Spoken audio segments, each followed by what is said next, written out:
सुप्रभात। तो आज की चर्चा का विषय है गुरु के प्रकार। गुरु के प्रकार शिष्यों की तरह गुरुओं के भी तीन भेद माने जाते हैं। प्रारंभिक गुरु, सद्गुरु और समर्थ गुरु। तो मनुष्य भूला भटका अज्ञान में फंसा हुआ माया के रेतीले मैदान की ओर धुन बांधे चला जा रहा था। उसे खबर नहीं थी कि आगे इसका परिणाम क्या निकलेगा। उसे कहाँ जाना चाहिए था, कौन सा रास्ता पकड़ना चाहिए था। उसे सुख व शांति की तलाश थी। उसकी खोज में उसने यात्रा की थी। भ्रमवश दूसरी यात्रा पर जा निकला और समझने लगा कि ऐसी राह पर आगे आनंद का समुद्र है, इसी पर शांति का भंडार है। जो उसकी मूर्खता थी। एक मनुष्य उसे मिलता है और वह उसको कहता है कि भोले आदमी, कहाँ जा रहे हो? जहाँ तुम पहुँचना चाहते हो वह स्थान इस मार्ग पर तुम्हें नहीं मिलेगा। तुम्हारा ध्येय तो पीछे छूट गया। इस राह में आगे कटीले बने, गहन घाटियाँ हैं, गर्म बालू के मैदान हैं, जिनमें तुम भटकोगे और वहाँ के कष्टों से अशांत हो जाओगे। गर्मी और धूप की तपन तुम्हें झुलसा देगी। लौट जाओ। तुम्हें उस रास्ते का पता दें, उस पर चला दें, इस तरह समझा के इरादे को लौटता है और उसे बदी की राह से हटा के नेकी की राह पर डालता है। तो संसार में परमार्थ की ओर झुकाता है और सत्कर्मों की शिक्षा देता है। ऐसा मनुष्य प्रारंभिक गुरु कहलाता है। मुसलमान उसको पीर इरादी कहते हैं, इसलिए कि उसने दूसरे के इरादे में पलटा दे दिया। यह लाजिमी नहीं है कि प्रारंभिक गुरु एक ही हो, समय समय पर बदले जा सकते हैं। केवल पहचान इतनी है कि वे मुख द्वारा ही शिक्षा दे सकते हैं, वाणी से दूसरे को उपदेश कर सकते हैं। आत्मा से आत्मा को उठाना, मौन उपदेश देना इन्हें नहीं आता, और न इतनी सामर्थ्य उनके अंदर होती है। इनका काम कर्म कांड तक सीमित रहता है। साधना का उपदेश भी यदि किसी को करेंगे तो केवल बतला के अलग हो जाएंगे, उससे ही परिश्रम कराएंगे, आगे चाहे वो सफल हो या ना हो। अपनी शक्ति से शिष्य के अंतर्भाव को पलटना, उससे उठा के क्षण में एक स्थान से दूसरे स्थान तक पहुंचाना, इनकी ताकत से बाहर की चीज। वह स्वयं चाहे कितने ही बड़े महात्मा हों, सिद्ध पुरुष हों, पर अगर मौखिक उपदेश के बिना आत्मा से आत्मा को सबक देने की क्रिया उन्हें नहीं आती तो उनकी गिनती प्रारंभिक गुरु की श्रेणी में ही होगी, और इनका उपदेश कर्मकांड का ही उपदेश माना जाएगा। चाहे मंत्र जप हो, चाहे संध्या और हवन हो, चाहे प्राणायाम और दूसरी योगिक क्रिया हो। दूसरी अवस्था सतगुरु। तो जब जिज्ञासु को कर्मकांड में शांति नहीं मिलती, उसके मन की उथल पुथल निवृत्त नहीं होती, तब वो उधर से उपराम हो जाता है और वह उससे भी आगे आध्यात्म पथ पर बढ़ना चाहता है। उस समय प्रकृति माता उसे सद्गुरु का दर्शन कराती है, परंतु यह तब तक नहीं होता जब तक सच्ची लगन ना हो। तो यहाँ के प्रारंभिक गुरु का काम समाप्त हो जाता है, कर्मकांड पीछे रह जाता है और मन का साधन आरंभ होता है। तो कर्मकांड भी निष्फल नहीं गया। उसने अन्नमय और प्राणमय कोष को पार कराया और मनोमय में साधक को जा पहुंचाया। यहां से दूसरे साधनों की बारी आती है, जो उपासना के साधन कहलाते हैं। इनको सद्गुरु उपदेश करता है और उपासना के उपदेश के समय अथवा उपासना की साधना के समय गुरु और शिष्य दोनों के इंद्रिय के व्यापार बंद रहते हैं।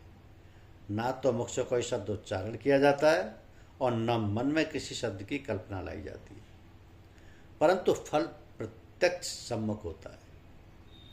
जहाँ ऐसी शिक्षा का संबंध हो, उसी महापुरुष को सद्गुरु समझ लेना चाहिए।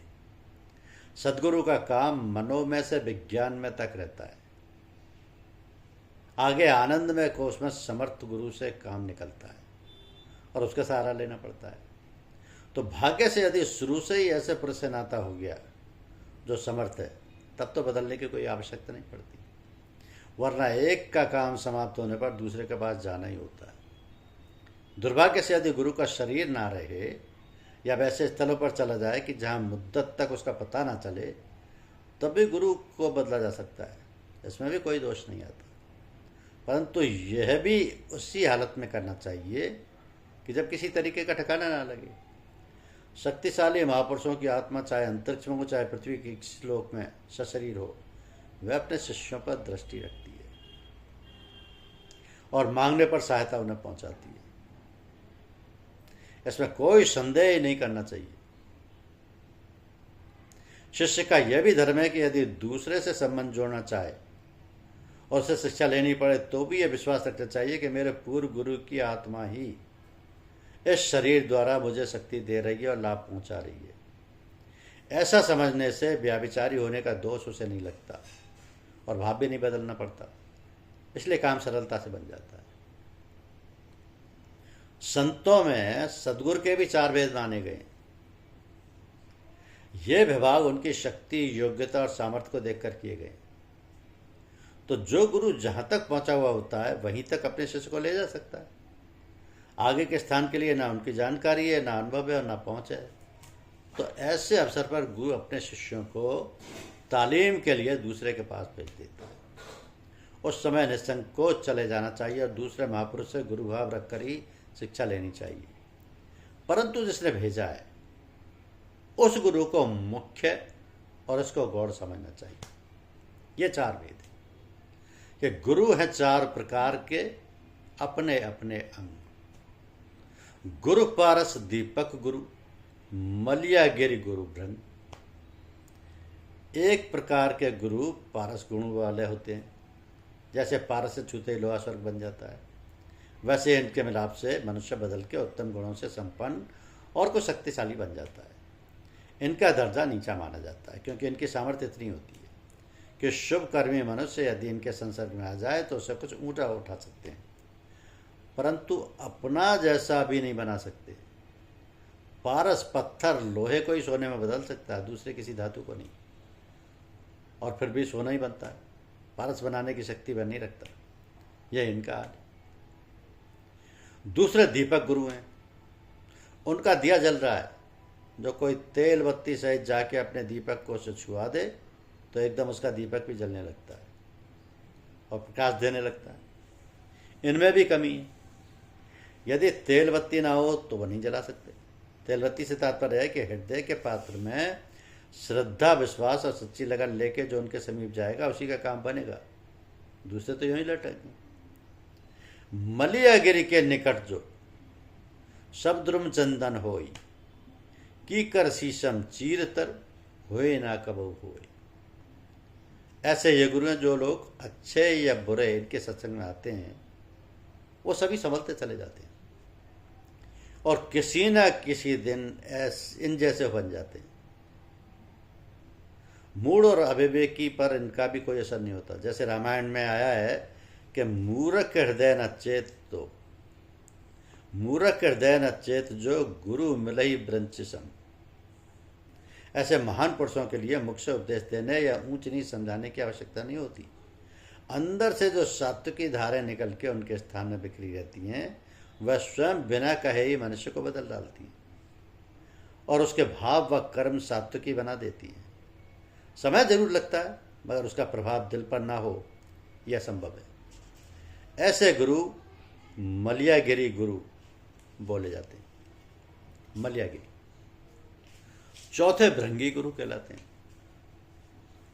कीड़ा जिसे पकड़ के भृंगी कैद कर लेती है, भैंसे उसकी ओर ही चित्त लगाए रहता है, जिसका परिणाम यह होता है कि कुछ दिन पीछे उनके भी पंख निकल आते हैं और उसी के रूप का वो बन जाता है, तो उसी की तरह उड़ने की शक्ति भी उसमें आ जाती है।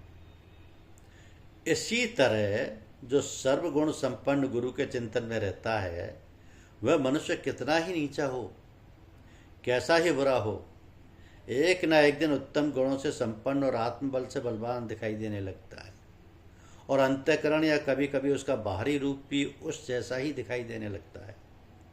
यहाँ तक कि परस्पर भेदभाव मिट जाता है और शिष्य का अहम गुरु में लीन हो जाता है। ऐसे के लिए किसी साधन की आवश्यकता नहीं होती, केवल चिंतन ही आपा मेट के मोक्ष तक ले जाता है। इनके अतिरिक्त एक पांचवें गुरु और माने गए, जिनको समर्थ गुरु कहते हैं। इनमें सभी सामर्थ्य होती हैं, क्षण में अच्छे को बुरा और बुरे को अच्छा बना सकते हैं। ऊपर के 4 गुरुओं के जो लक्षण है वो सभी इकट्ठे इनके अंदर पाए जाते हैं।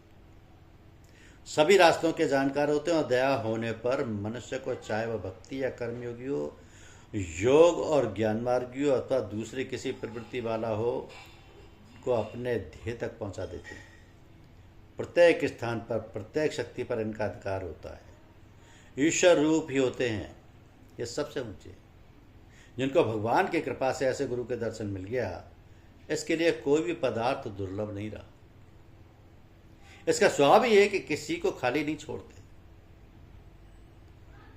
कुछ न कुछ सभी को उपकार करते हैं। अधिकारी अनाधिकारी नहीं देखते। इनका सदावर्त सभी के लिए एक जैसा है, अच्छा और बुरा। इनकी नजरों में कोई रहता ही नहीं। हमको तो ईश्वरीय कृपा से ऐसे ही गुरु के चरण मिल गए। उनकी रज ने सहज ही में किनारे के समीप पहुंचा दिया है और आगे भी आशा है कि उन्हीं के प्रताप से पार हो जाएंगे। तो संत सहजोबाई ने अपने गुरु चरणदास जी के लिए भी ऐसे शब्द कहे कि चरणदास समृत गुरु सर्व अंग तिहि माय, जैसे को तैसा मिले रीता छोड़े नाय। जिसको समर्थ सदगुरु मिल गए उसको सब कुछ मिल गया। उसको ना तो गुरु बदलने की आवश्यकता है, ना रास्ते से भटकने की आवश्यकता है। सिर्फ एक ही बात की आवश्यकता है कि अपने आप को समर्थ सदगुरु के हवाले कर दें।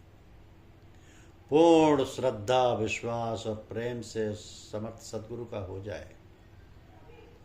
समर्थ सदगुरु मिलना ही सबसे बड़े सौभाग्य की बात है। भाग्यशाली हैं वो जिनको समर्थ सदगुरु मिले। धन्यवाद, शुक्रिया।